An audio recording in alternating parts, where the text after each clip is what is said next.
Graphics are a relatively inexpensive part of the average fleet vehicle, but they have an extremely important role when it comes to brand stewardship. In our inception in the mid-'80s, we were a fleet identification company, Fleet Graphics. We printed graphics and we put them on. Signature is now an IT company that prints stuff.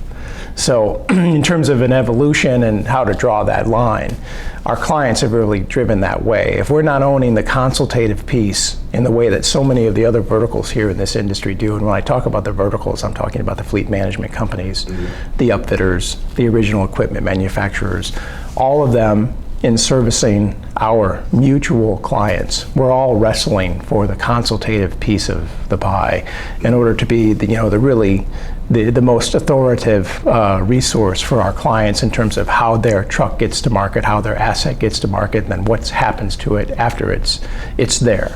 And graphics, quite frankly, are an inexpensive, relatively speaking to the cost of the asset itself, or maybe some of the upfitting or the maintenance over the long period of time.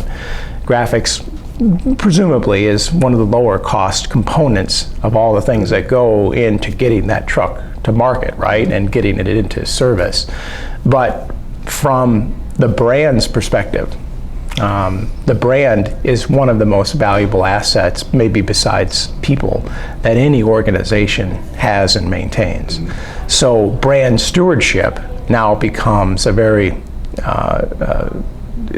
it's difficult to quantify exactly what that is. It's not on paper. It's not necessarily a line item on a balance sheet in the way that the cost of an asset might be. And can you reduce cost and gain value by lowering your fuel cost or those types of things? It's more intrinsic than that if I'm using that word appropriately. So anyway, our consultative piece of the pie is to ensure that from the time that an asset is manufactured to the time that it gets to the field, and then while it's in the field, that the brand looks like it should.